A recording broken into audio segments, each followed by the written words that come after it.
Sejam bem-vindos ao nosso canal. Nós queremos pedir a todos vocês, se possível, se inscrevam no nosso canal e nos ajude a crescer. Também não esqueça de deixar ao final o seu like, se gostou ou não gostou do nosso estudo.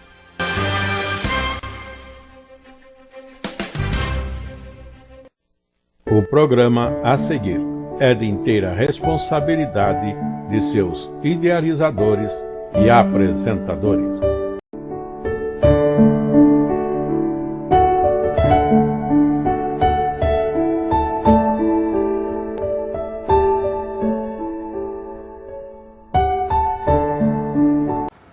Voltamos às nossas lições para a Escola Bíblica Dominical. Estamos no segundo trimestre de 2025, quando o tema do trimestre tem sido a vida de Jesus. Neste estudo estamos tomando como base a descrição, o registro daquilo que escreveram os evangelistas Mateus, Marcos, Lucas e João, os 4 evangelhos, digamos assim. As nossas lições para a Escola Bíblica Dominical são para as classes de jovens e de adultos. Estando na lição número 6, repetimos os ensinamentos de Jesus Cristo. O texto áureo se encontra em Mateus capítulo 13, o verso 17, que diz: em verdade vos digo que muitos profetas e justos desejaram ver o que vós vedes e não ouviram, e ouvir o que vós ouvis e não ouviram. Mateus capítulo 13, verso 17. A leitura bíblica, ou leitura bíblica em classe, como alguns costumam dizer, está em Lucas capítulo 6, do verso 20 ao 45. E este texto vamos estar vendo dentro do desenvolvimento da nossa lição. E ainda lembremos que o nosso esboço propõe uma introdução, uma conclusão e o desenvolvimento em 3 subtítulos. O primeiro, nesta oportunidade, é a verdade acerca do reino de Deus, a verdade acerca da pessoa de Cristo, e terceiro subtítulo, como viver os ensinamentos de Cristo. Isto posto, consideramos que o propósito dessas lições é para os professores que tiverem acesso a esse nosso material, possam desenvolver uma lição ou várias lições ou todas as lições propostas para este segundo trimestre de 2025. Portanto, os professores podem usar desse material, melhorarem, logicamente, é um início e podemos naturalmente trabalhar mais nestas lições para que o ensino para os alunos venha a ter um aproveitamento melhor. E que Deus te abençoe, professor, professora, que quiser usar o nosso material, ou todo aquele que se ocupa em ensinar. Que Deus dê a todos nós graça e seja sobre nós a paz do Senhor.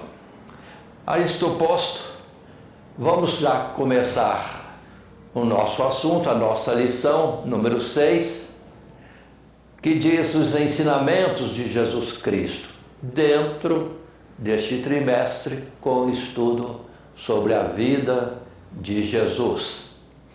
E o texto que está em tela nos diz: esta lição apresenta um dos elementos mais relevantes do ministério de Jesus Cristo, o seu ensinamento.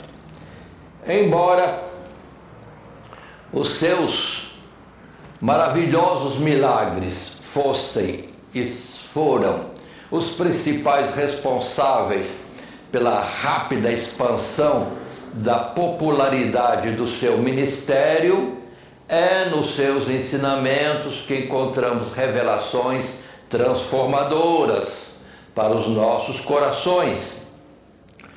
Basicamente, nosso mestre se ocupava em ensinar sobre o reino de Deus e a verdade.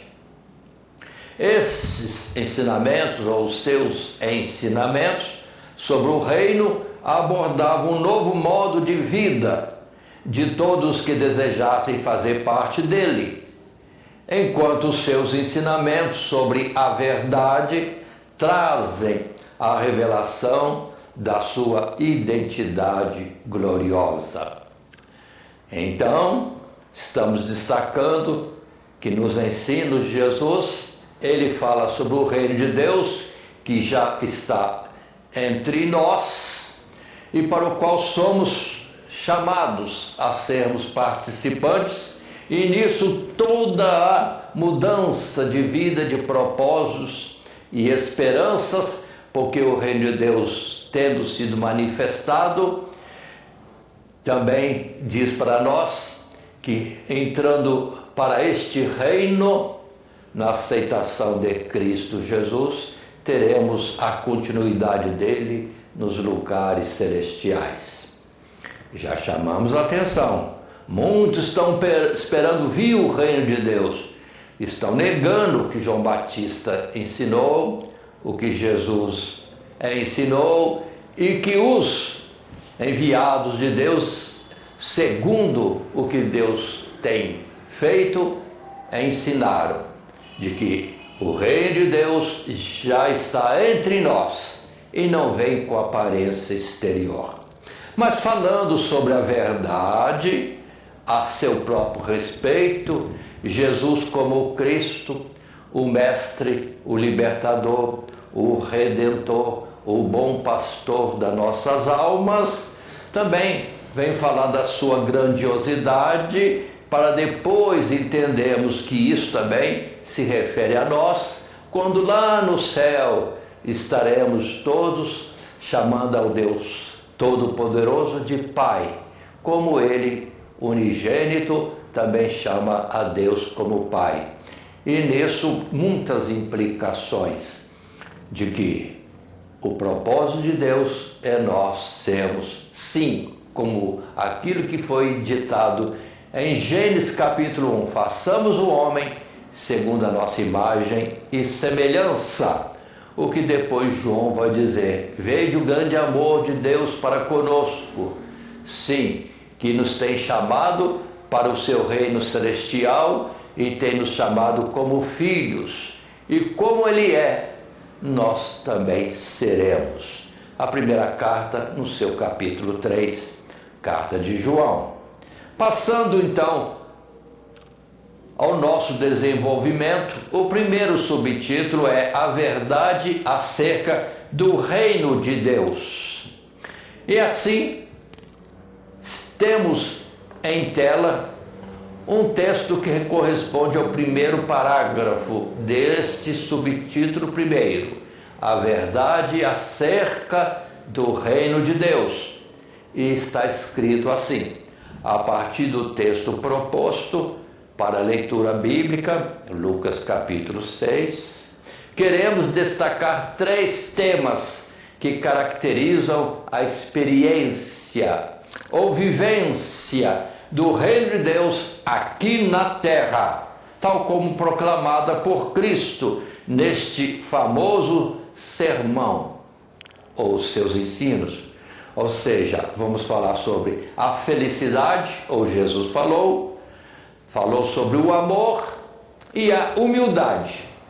Continuando a ler o texto, a abordagem de Jesus fez destes temas, não foi nada convencional, pois contrariava totalmente a mentalidade predominante não apenas entre os gentios, mas também entre os judeus.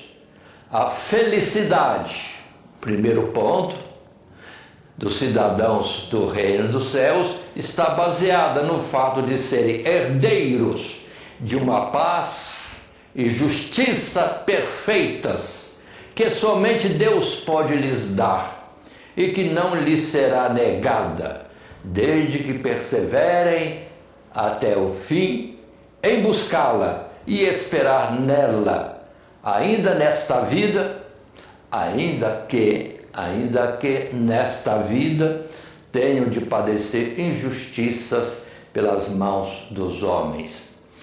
Assim lembremos João Batista, de Jesus, os apóstolos, as Escrituras que foram legadas para nós.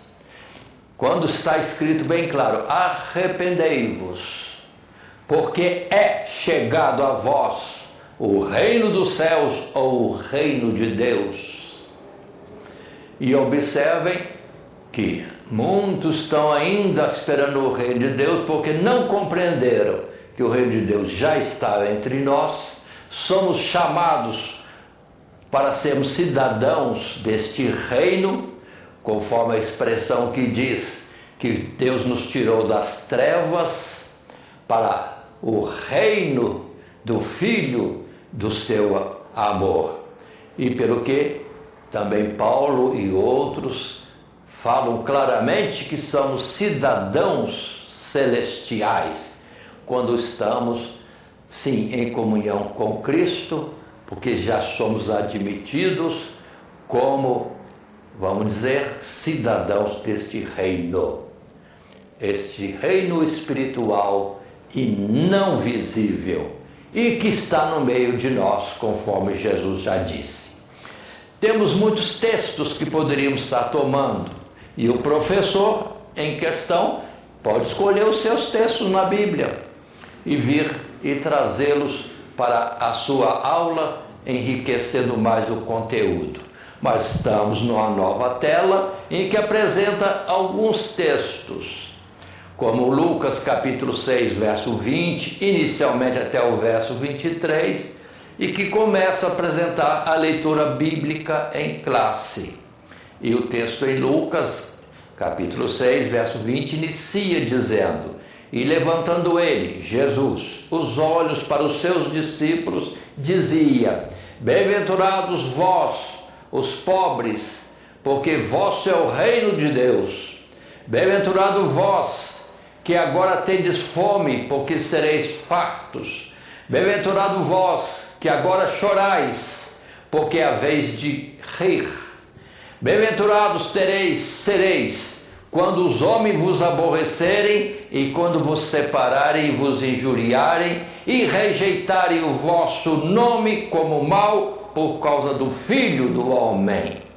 Folgai neste dia, exultai, porque é grande o vosso galardão no céu, pois assim faziam os seus pais aos profetas. E aí iniciam o sermão de Jesus, que aqui em Lucas chega a ser curto, mas em Mateus envolve os capítulos 5, 6 e 7, chamado o Sermão da Montanha, o Sermão do Monte. E as bem-aventuranças são ditas, lembrando que bem-aventurança é felizes, são aqueles que, mas cuidado, quando se fala de pobres, os que têm fome, os que têm sede, os que choram, porque é tudo no sentido daquilo que padece-se por causa de si, colocar como seguidor de Cristo Jesus no mundo que está em trevas, um mundo que está cada vez mais afrontoso na sua vida, nas suas palavras, para com o Deus Todo-Poderoso e o Deus Santo, que sempre disse que sede santos, porque eu, vosso Deus, sou santo. Mas ainda falando nesse aspecto da felicidade, temos Mateus capítulo 6, no verso 33, quando Jesus nos dá esta certeza, alegria, esperança e confiança ao dizer: buscai primeiro o reino de Deus e a sua justiça, e todas estas coisas vos serão acrescentadas. Tudo aquilo que poderíamos querer ou que possamos necessitar, Deus é o bom pastor, que nada vai nos deixar faltar. Lucas capítulo 12, verso 32, quando Jesus ainda disse: não temas, ó pequeno rebanho, porque o vosso Pai agradou dar-vos o reino. Observe bem, dar-vos o reino. E Paulo, como João, e João mesmo em Apocalipse diz, sendo ele, sim, membro do reino de Deus, como nós, aí considera a realidade desse reino de Deus, que não é para todos, não é de muitos ou da maioria, porque infelizmente muitos não têm dado ouvidos àquilo que Deus tem falado. É a resposta que Jesus deu quando lhe perguntaram se eram muitos os salvos. Não, poucos. Pequeno rebanho, povozinho de Jacó, era falado num tempo antigo, quando a nação de Israel carnalmente, materialmente, neste mundo, visivelmente, era a figura do povo de Deus. Mas continua no último verso agora proposto, Mateus 24, 13, mas aquele que perseverar até o fim será salvo. Porque não são muitos os que têm entrado pela porta e pelo caminho que leva a Deus. Mas passemos em frente a um segundo texto, ainda agora em tela, correspondente a um segundo parágrafo, ainda no primeiro subtítulo, a verdade acerca do reino de Deus.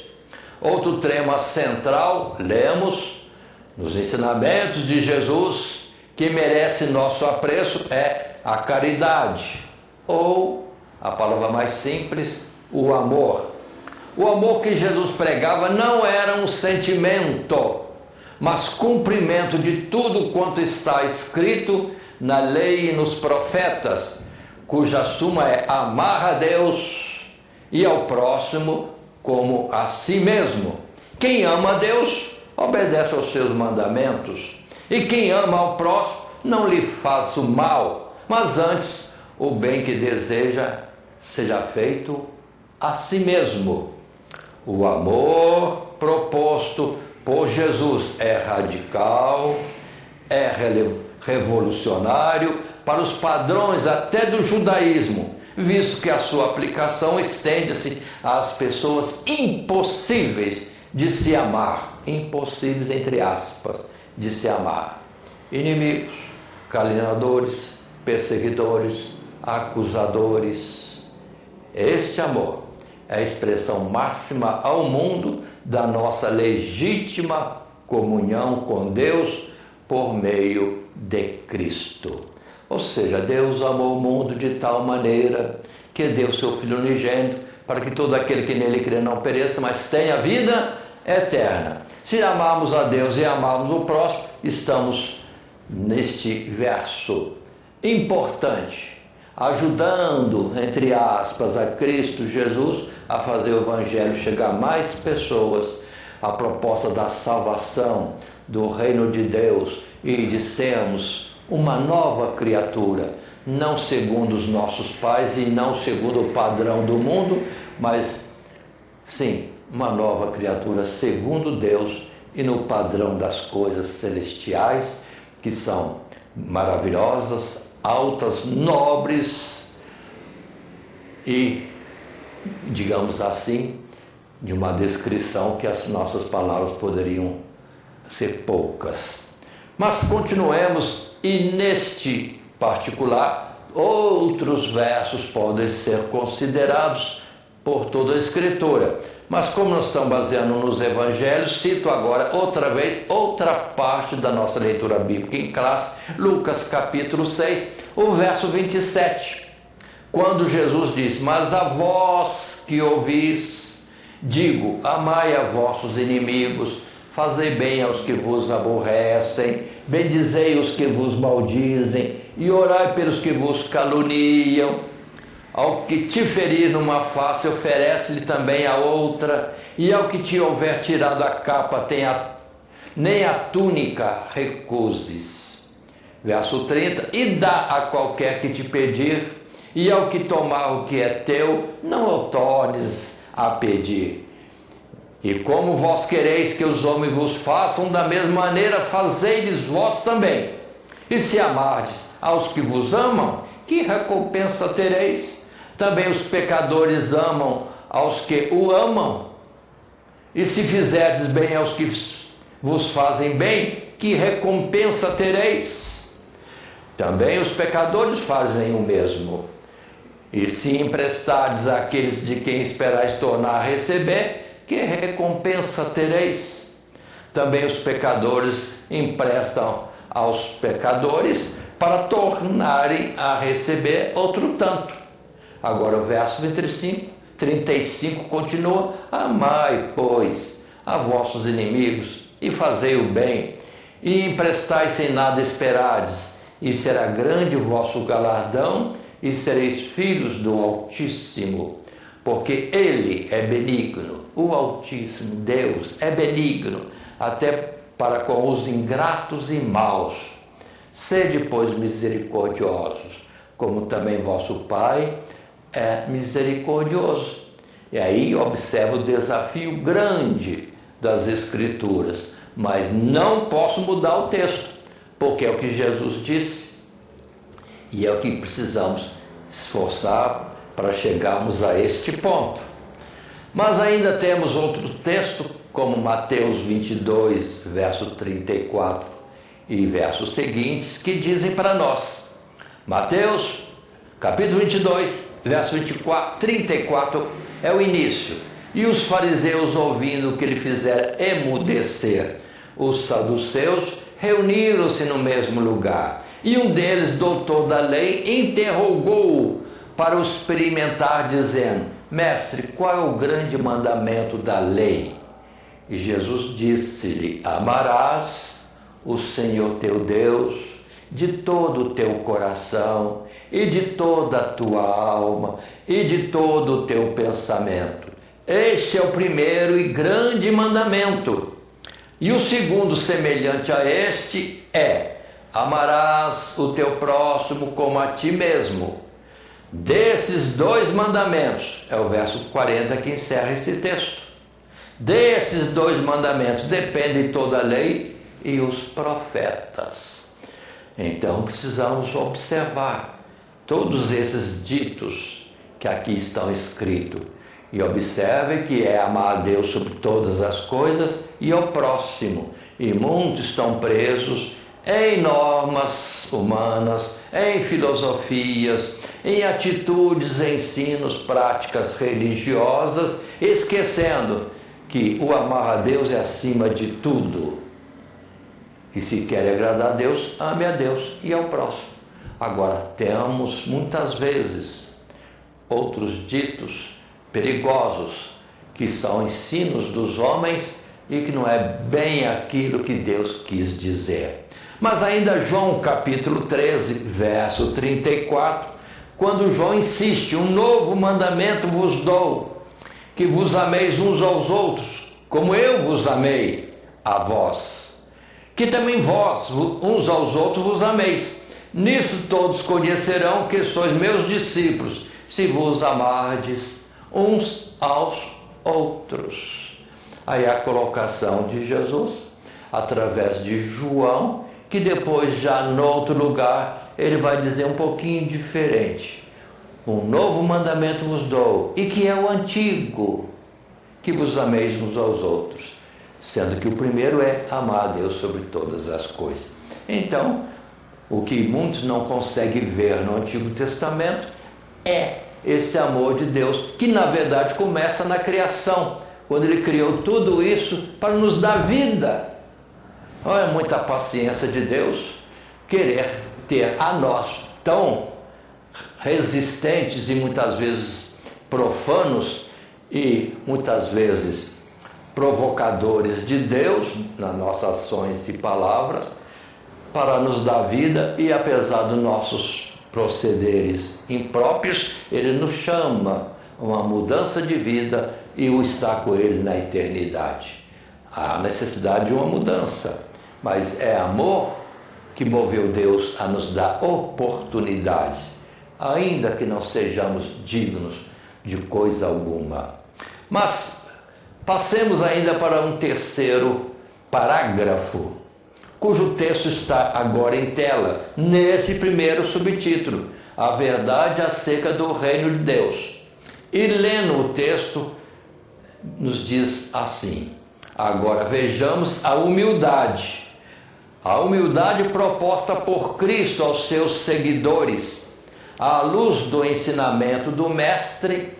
A humildade do reino dos céus é aquele senso de limitação, fraqueza e incapacidade que abate toda presunção humana diante da glória e graça de Deus, que permite ao verdadeiro cidadão do reino sujeitar-se ao seu senhorio e ao senhorio de Cristo e fazer-se seu discípulo, assim como sujeitar-se ao próximo como superior a si mesmo.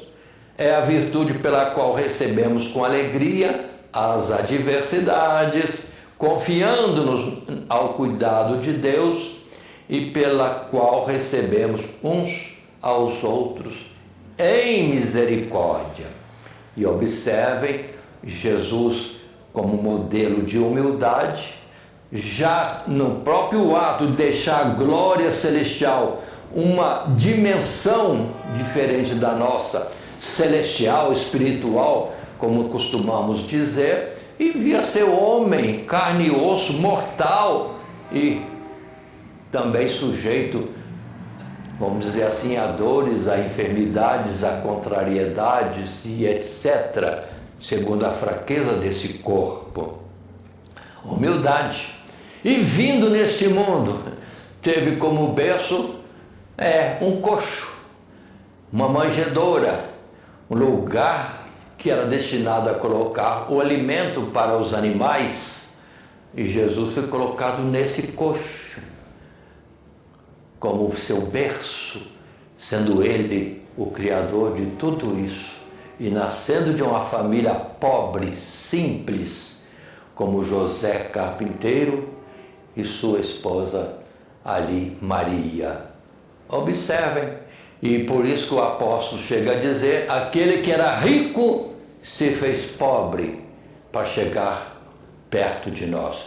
O que era distante em glória veio a esse mundo de aflição para estar conosco, trazendo a consolação, o alívio e a proposta de um novo caminho que leva a paz e justiça por toda a eternidade. Essa é a humildade de Deus. Se resignar a ter a nossa estrutura, tem que nos amar muito para se sujeitar a tudo isso e, por fim, nos resgatar para Ele.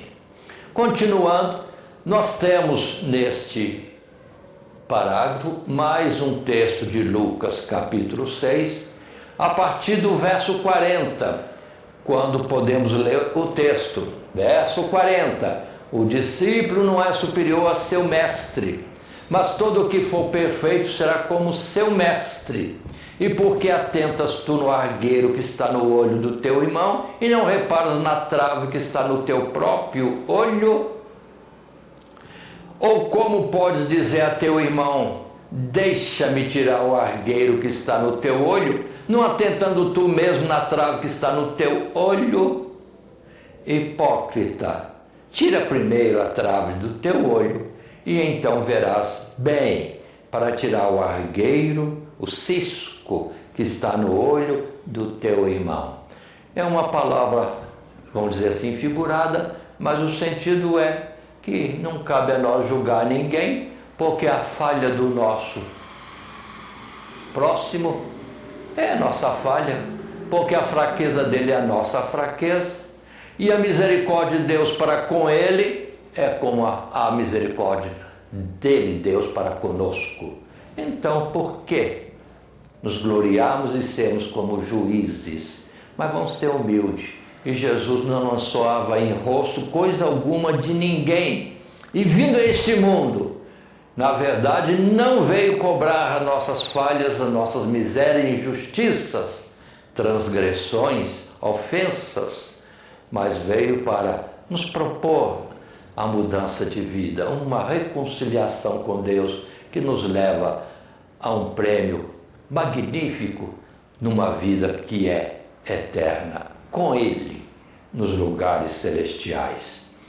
Temos também uma outra tela com outros versos, como Mateus capítulo 11, verso 28. Leio primeiro Mateus 11, verso 28 a 30, que diz: Vinde a mim, todos vós que estáis cansados e oprimidos, e eu vos aliviarei. Tomai sobre vós o meu jugo, e aprendei de mim, que sou manso e humilde de coração, e encontrareis descanso para a vossa alma. Porque o meu jugo é suave e o meu fardo é leve. E assim toda a vida Jesus foi na simplicidade, numa humildade. Não veio se apresentando como rei, guerreiro e, digamos assim, com uma posição e atitude de superior, mas veio manso e humilde, montado no jumentinho, filho de jumenta. Ou seja, coisa simples dessa vida.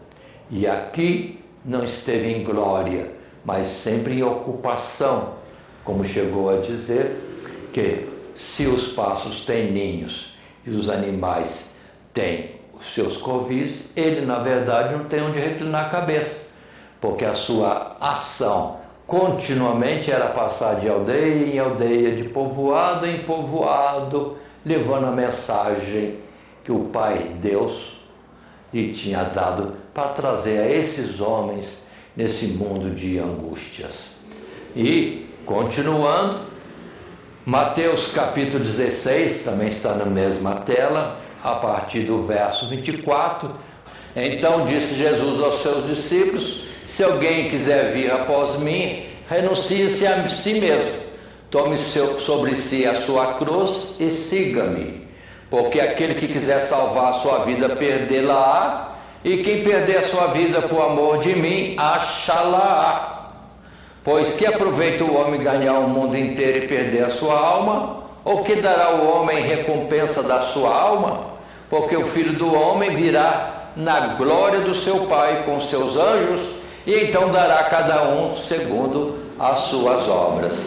Esse texto, ainda sobre humildade, é viver nesse mundo de forma humilde, sabendo que depois vai ter recompensa no céu, conforme as promessas de Deus falada por todos os profetas e por Cristo Jesus. E assim, passando o nosso segundo subtítulo, nesse trimestre, a vida de Jesus. E a lição já é a número 6, os ensinamentos de Jesus Cristo. E o segundo subtítulo, a verdade acerca da pessoa de Cristo Jesus. Assim, vamos para o nosso primeiro parágrafo, correspondente ao texto que está em tela, nesse subtítulo 2, a verdade acerca da pessoa de Cristo. E assim lemos: além de ensinar verdades a respeito do reino de Deus, que contrariavam totalmente o senso comum e incomodavam o senso de então, o senso religioso de então, Jesus também se apresentava não apenas como mestre ou um mestre, mas como o Senhor, o Cristo, ungido de Deus e Salvador. A revelação desta verdade levou os fariseus a considerar Jesus como blasfemo, pois a soberania e divindade implícita nestas qualidades era atribuída exclusivamente a Deus. E aqueles mestres do povo de Israel não conseguiam enxergar essa verdade nas Escrituras. Por isso resistiram e contenderam contra Cristo até o fim, baseados nisto que consideravam uma blasfêmia. Mas aquele a quem aprove a Deus revelar esta verdade, não apenas creram, mas confessaram e não negaram que Jesus é o Cristo, o Filho de Deus.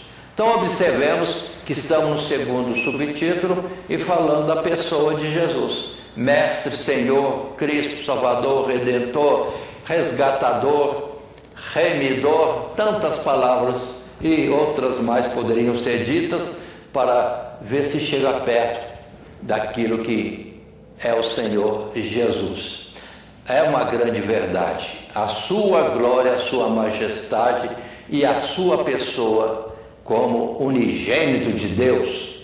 Assim, vários textos bíblicos podemos apresentar. Observe em Mateus 16, o verso 13 em diante. E chegando Jesus às partes de Cesareia de Filipe, interrogou os seus discípulos, dizendo: quem dizem os homens ser o Filho do Homem? E eles disseram, uns João Batista, outros Elias, outros Jeremias, ou um dos profetas. Disse-lhes Jesus: e vós, quem dizeis que eu sou? E Simão Pedro, respondendo, disse: tu és o Cristo, o Filho do Deus vivo.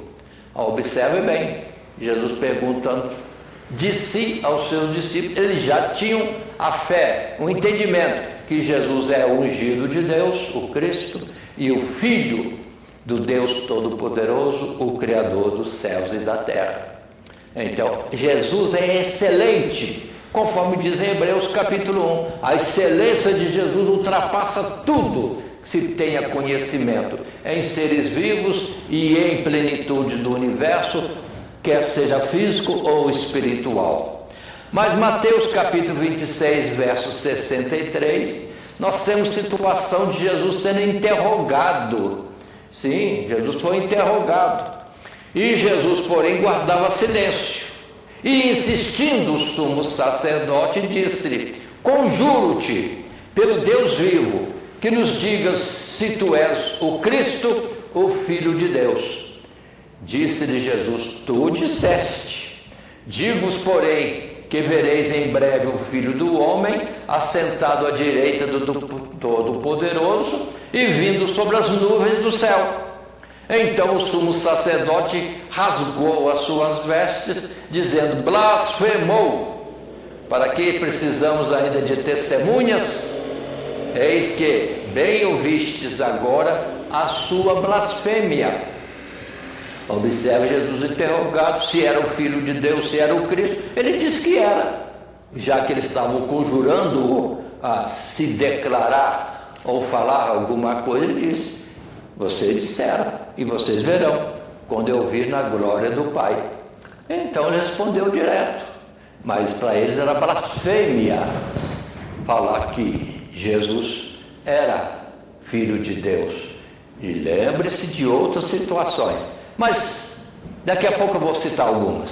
Em João capítulo 6, versos 67 a 69, outro texto, temos então disse Jesus aos 12, aos seus apóstolos: quereis vós também retirar-vos? Quando alguns se retiravam, verso 68. Respondeu-lhe, pois, Simão Pedro: Senhor, para que iremos nós?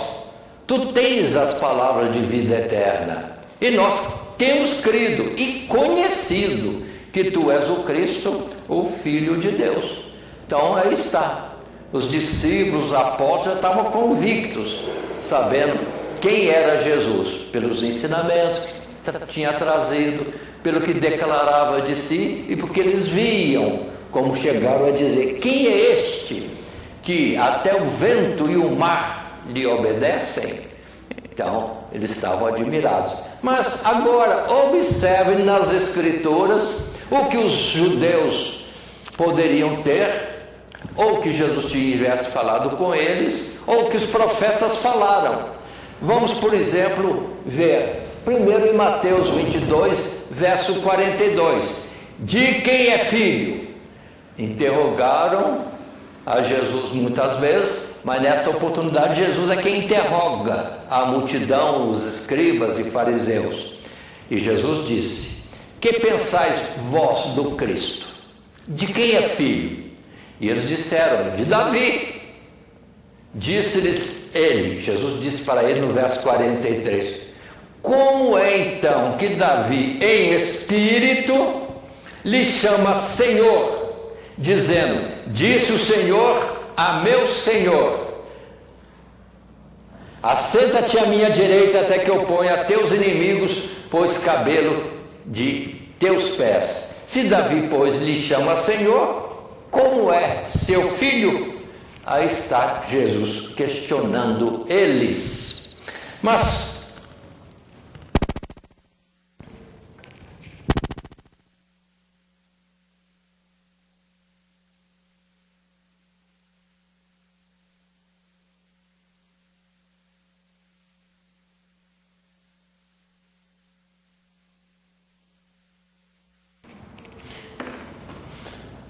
Jesus questionando a eles, se eles acham que o Cristo é filho de Davi, mas Davi lhe chama de Senhor. Como é então seu filho? Aí está, que Davi em espírito, ou já tinha entendimento que aquele que é maior do que ele, que é dos céus, viria na sua descendência. Tanto é que agora vejamos no Salmo 45, verso 6, quando também temos próprio Deus falando a Jesus e chamando-o de Deus. Verso 6 do Salmo 45. O teu trono, ó Deus, é eterno e perpétuo. O cetro do teu reino é um cetro de equidade. Tu amas a justiça e aborreces a impiedade. Por isso Deus, o teu Deus, te ungiu com óleo de alegria mais do que a teus companheiros. Observe bem, o salmista dizendo que Deus Todo-Poderoso voltou-se para Jesus e chamou Deus, o teu trono é eterno e perpétuo. Por isso Deus te ungiu com óleo de alegria mais do que as teus companheiros. Deus chama Jesus o Filho de Deus. Está nas Escrituras que os judeus tinham acesso. Por que então achar que Jesus está falando errado quando ele se apresentou como o Filho de Deus? E observe ainda que Jesus mesmo esteve numa oportunidade declarando para um homem paralítico: os teus pecados são perdoados. Todo mundo se assombrou. Quem pode perdoar pecados senão Deus? Aí Jesus disse: o que é mais fácil? Dizer perdoados são os seus pecados, ou dizer levanta-te e anda e vá para a tua casa, para que saibais que ele, filho do homem, ou o Messias, tinha poder para perdoar pecados, que é próprio de Deus, conforme eles disseram antes. Jesus, depois de ter dito perdoados estão os teus pecados, agora para verem com os olhos a minha autoridade, podia Jesus dizer assim, falou para o paralítico: levanta-te e vai para a tua casa. E o paralítico ficou curado. Então, Jesus mostrou algo visível e falou algo invisível, para mostrar no visível o poder dele, a autoridade dele, como eles disseram, que é próprio de Deus. E as palavras de Isaías? Quantas palavras Isaías trouxe? Mas tomemos a palavra somente de Isaías, capítulo 7, verso 14, quando Jesus é citado na profecia de Isaías, que diz: uma virgem conceberá e dará à luz um filho, e será o seu nome Emanuel, que significa Deus conosco. Então Jesus, chamar filho de Deus, estava se gloriando de dizer que é filho de Deus, se a Escritura já dizia que o menino que viria, nascido da virgem, é filho de Deus, é o Emanuel, é Deus conosco. Mas vamos para o capítulo 9 de Isaías, verso 6. Porque o menino nos nasceu. Lembre-se desse verso 6. E depois continua: e o seu nome será maravilhoso conselheiro, Deus forte, Pai da eternidade, príncipe da paz. Precisa mais? É Deus forte, é Pai da eternidade. Então o Messias era anunciado como filho de Deus, e alguém como, por ser filho, o próprio Deus, ou da mesma natureza, da mesma divindade. Então todas essas palavras estão nas Escrituras. Por que os judeus se espantaram que Jesus se dizia filho de Deus, se fazendo Deus? Não, porque era, sendo filho de Deus. Mas continuando, ainda no segundo subtítulo, a verdade acerca da pessoa de Cristo, um segundo parágrafo, no novo texto que estamos agora apresentando e colocando em tela, a verdade que Cristo revelou acerca de si mesmo é a mesma verdade acerca do próprio Deus, pois o Filho veio revelar o Pai em si mesmo. Toda a sua obra só pode ser compreendida à luz não apenas do caráter e da vivência do reino dos céus, mas através da plenitude de graça e verdade que foram manifestadas no caráter glorioso, santo e divino do Verbo encarnado. E o Verbo estava no princípio, o Verbo era Deus e o Verbo se fez carne e habitou entre nós. Continua o texto agora. É em virtude dessa glória pessoal do Filho de Deus que o reino de Deus, sendo inaugurado no mundo, através da pregação do Evangelho, pode ser levado a todas as nações e operou eficazmente em todo aquele que creu no nome de Jesus Cristo. Então observe que Jesus continua a falar da verdade acerca dele como Filho de Deus e, assim dizendo, da mesma natureza de Deus. E textos bíblicos nós temos, como em João capítulo 1, verso 14. E o Verbo se fez carne e habitou entre nós, e nós vimos a sua glória como a glória do unigênito do Pai, cheio de graça e verdade. A multidão daquela época, multidões daquela época, viram a graça em Cristo Jesus e o seu poder para se dizer ser o Cristo, o Filho de Deus, citado nas Escrituras que acabamos. Agora observe o verso 18, João capítulo 1, verso 18. Deus nunca foi visto por alguém. Olha aí, ninguém nunca viu Deus.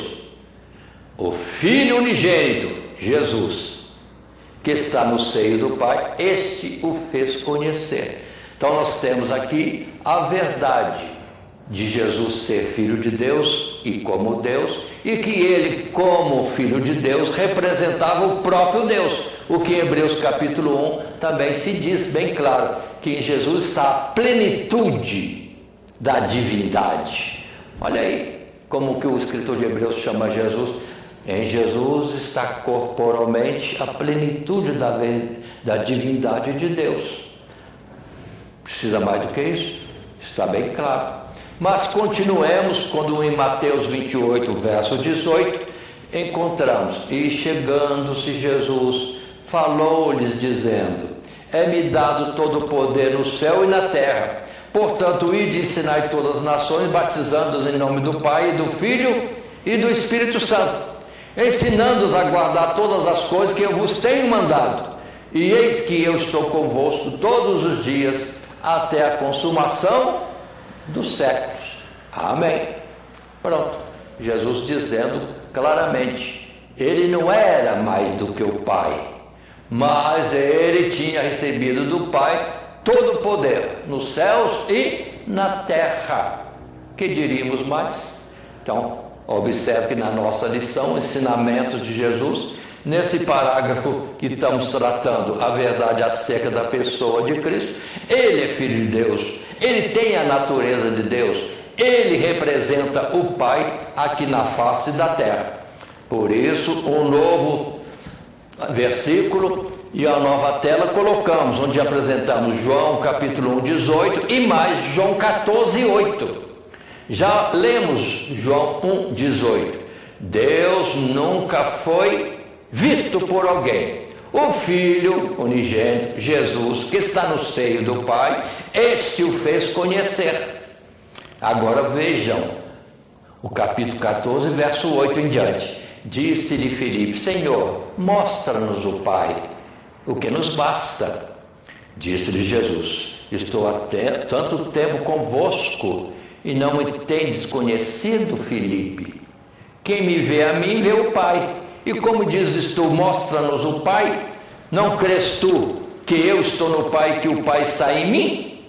As palavras que eu vos digo, não as digo de mim mesmo, mas o Pai que está em mim é quem faz as obras. Crede-me que estou no Pai e o Pai em mim. Crede-me, ao menos por causa das mesmas obras. Então Jesus operando milagres, prodígios, sinais gloriosos, tremendos, e ensinando o povo, e perdoando pecados, e até ressuscitando mortos como Lázaro, que já estava na corrupção. Ele estava mostrando como é o Pai, como o Pai falaria, como o Pai agiria se estivesse aqui. Por isso que ele diz: Pai, tudo o que eu estou fazendo é o que o Senhor me mandou. Então Jesus veio para fazer, falar, ensinar, etc., como que apresentando o Pai em si mesmo. Observe que grandiosidade é o que temos aqui nesta lição. Mas continuemos um terceiro subtítulo: como viver o ensinamento de Cristo.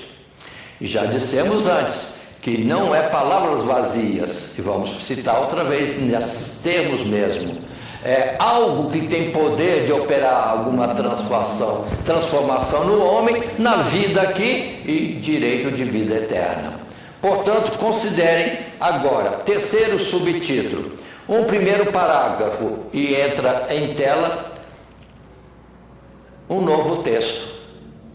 Parágrafo terceiro, ou melhor dizendo, um subtítulo terceiro: como viver os ensinamentos de Cristo. O parágrafo é o primeiro, e que diz: finalmente devemos considerar que os ensinamentos de Cristo não consistiam em uma lição meramente teórica, que deveria ser recebida e crida como simples enunciados de um credo com os quais se pode concordar intelectualmente ou mesmo emocionalmente, sem que nenhum efeito real se deva obter na vida daqueles que o recebem ou os recebem. Os que recebem o ensinamento de Cristo. Longe, diz o texto ainda, de ensinar palavras vazias, o Senhor Jesus falava com autoridade, o que significa que o seu reino, o seu ensino, demonstrava a propriedade daquele que conhecia de fato as coisas pertencentes ao reino de Deus. E com essa propriedade ensinou não apenas as multidões capazes de compreender apenas os elementos mais básicos do reino do céu, mas também os discípulos, aos quais nada ocultava. E o texto bíblico que temos é Mateus capítulo 7, verso 24 a seguir: todo aquele, pois, que escuta as minhas palavras e as pratica, assemelhá-lo-ei ao homem prudente que edificou a sua casa sobre a rocha, e desceu a chuva e correram os rios, assopraram ventos e combateram aquela casa, e não caiu, porque estava edificada sobre a rocha. E aquele que ouve essas minhas palavras e as não cumpre, compará-lo-ei ao homem insensato que edificou a sua casa sobre a areia, e desceu a chuva e correram rios e assopraram ventos e combateram aquela casa, e caiu, e foi grande a sua queda. E aconteceu que, concluindo Jesus esse discurso, a multidão se admirou da sua doutrina, porquanto os ensinava como tendo autoridade, e não como os escribas. Observem todas essas palavras aqui. O ensino de Cristo provoca em nós uma mudança de vida, o que é falado também nas Escrituras. Não adianta só dizer que é seguidor de Cristo se não há transformação, se não há mudança do nosso comportamento para ser conforme aquilo que Cristo ensinou. Ou seja, algo que mexa conosco e nos transforme à semelhança daquilo que Deus quis no princípio, a semelhança de Deus, segundo a sua imagem. Tem que haver mudança no homem que vem ouvir a Cristo Jesus para se dizer que ele de fato está crendo em Jesus. Mas observe outros textos, como em Tiago 1:21, recebei com mansidão a palavra em vós é enxertada, a qual pode salvar a vossa alma. Tem que dar atenção às palavras das Sagradas Escrituras, para que elas operem em nós alguma coisa. É só não ouvir, é ouvir e pôr em prática. Já Paulo escreveu a Timóteo, segunda carta de Timóteo, no capítulo 3, o verso 14, quando diz: tu, porém, falando a Timóteo, permanece naquilo que aprendeste, de que foste inteirado, sabendo de quem o tens aprendido, e que desde a tua meninice sabes as sagradas letras, que podem fazer-te sábio para a salvação pela fé que há em Cristo Jesus. Toda a Escritura divinamente inspirada é proveitosa para ensinar, para redarguir, para corrigir, para instruir em justiça, para que o homem de Deus seja perfeito e perfeitamente instruído para toda boa obra. Ou seja, as palavras de Cristo não são vazias, só para ouvir e ficar como emoção. Não, é para pôr em prática, é para ser transformado, é ser perfeito. Coisa grandiosa essa, mas que a obra de Deus, a palavra de Deus opera em nós. É isso. Então, que precisamos dar atenção aos ensinos das Sagradas Escrituras e não contender e não justificar nós mesmos com comportamentos diferentes. Mas vamos para o terceiro subtítulo, agora num parágrafo segundo. Terceiro subtítulo: como viver o ensinamento de Cristo, segundo parágrafo. E o texto já está em tela e nos diz desta forma: seja como for, Jesus falava de coisas que diziam respeito a uma realidade espiritual, da qual os homens eram convidados a participar, não apenas crendo, mas submetendo-se a esses ensinamentos, que na maioria das vezes exigiam uma mudança radical em relação à realidade física e religiosa até então vivida. Afinal, não se tratava de uma nova corrente religiosa ou filosofia de vida passível de conformação ao velho modo de vida do judaísmo.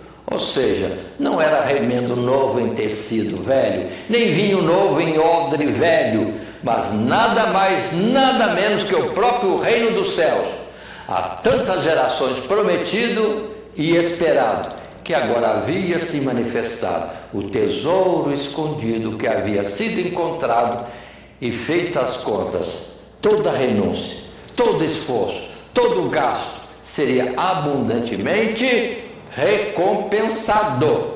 Este é o reino dos céus e esta é a verdade e o proveito das Sagradas Escrituras, dos ensinos de Jesus. Aí temos em Mateus capítulo 19, o verso 16, e agora é um texto longo e é conhecido. As palavras do jovem mancebo: bom mestre, que hei de fazer para conseguir a vida eterna? É o texto em tela.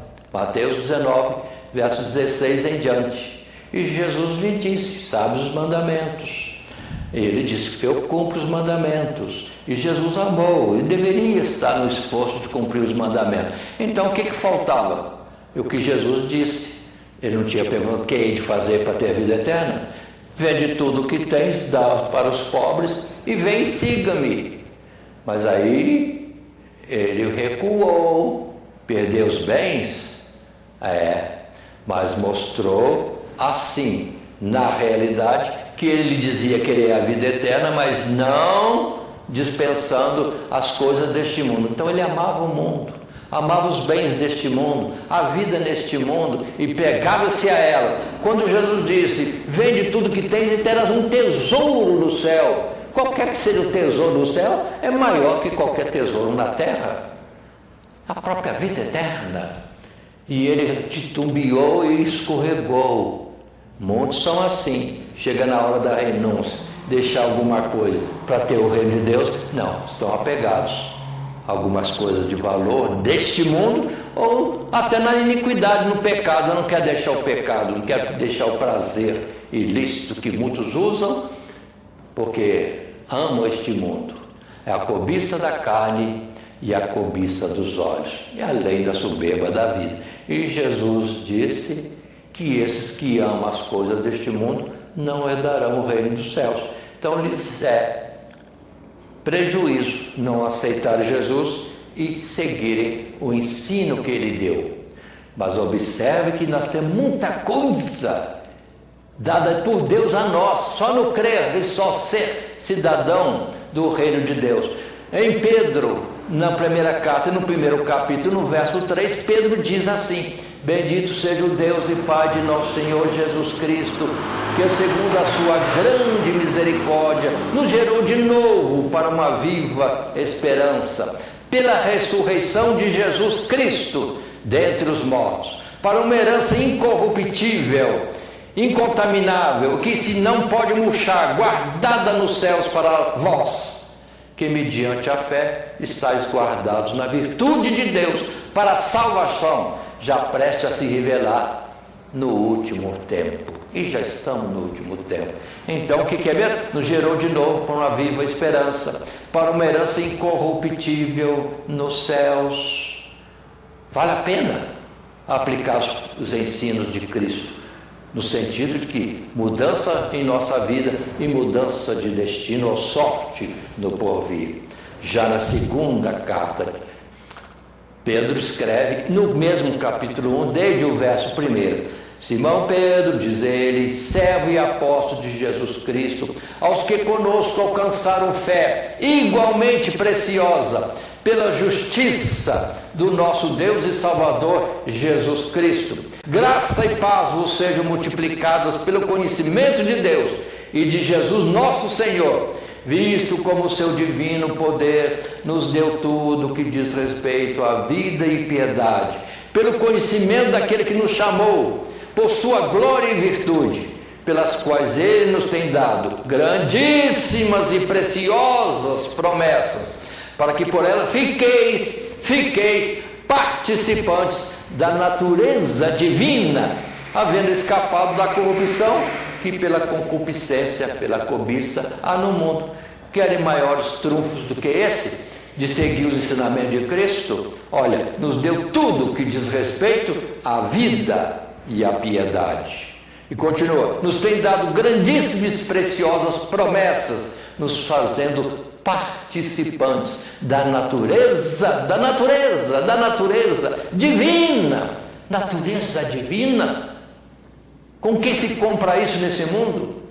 E a própria vida eterna? Então, o ir para o reino de Deus, o seguir o ensinamento de Cristo, é para muita mudança na nossa sorte. Uma glória no porvir, inimaginável e indescritível. Então, não são palavras vazias as palavras do Evangelho. Mas continuemos. Estamos então concluindo agora a nossa lição. Lembrando que o texto que está em tela é uma expressão simples de conclusão. Os ensinamentos de Cristo ocupam uma posição de destacada importância no seu ministério, em virtude do seu poder de esclarecer e tornar aqueles que os recebem em participantes da virtude do reino dos céus, não só neste tempo presente, mas também na eternidade vindoura. Agora observem que os ensinamentos de Cristo Jesus podem se comparar à semente lançada na terra. Se guardarmos bem a palavra de Deus como uma semente, ela transforma algo em nós, faz nascer um novo ser, uma nova criatura, segundo Deus, a sua imagem e semelhança. Esta é a glória e é o benefício dos ensinamentos de Cristo Jesus, a capacidade, o poder de operar em nós mudanças para a vida eterna. E isto posto, lembremos que temos nosso esboço da lição número 6, o ensinamento de Jesus Cristo, em 3 subtítulos que desenvolvemos a nossa lição. Primeiro, a verdade acerca do reino de Deus, a verdade acerca da pessoa de Cristo e como crer ou como viver os ensinamentos de Cristo. Essas são as palavras que temos. Nosso textual, em Mateus 13, verso 17. Em verdade vos digo que muitos profetas e justos desejaram ver o que vós vedes e não ouviram, e ouvir o que vós ouvis e não ouviram. E agora eu posso dizer, e ler tudo isso nas Sagradas Escrituras e que eles não tiveram possibilidade de ler, de ter em suas mãos diante dos seus olhos ensinamentos preciosos que saltam para a vida eterna. Portanto, professor, esta lição para a Escola Bíblica Dominical, que possa ser útil e que Deus te abençoe ricamente quando estiver diante da classe. E, enfim, a todos nós que estamos seguindo, ouvindo este vídeo e estas palavras tão preciosas, que Cristo nos abençoe grandemente e seja glorificado Deus na nossa vida. Amém.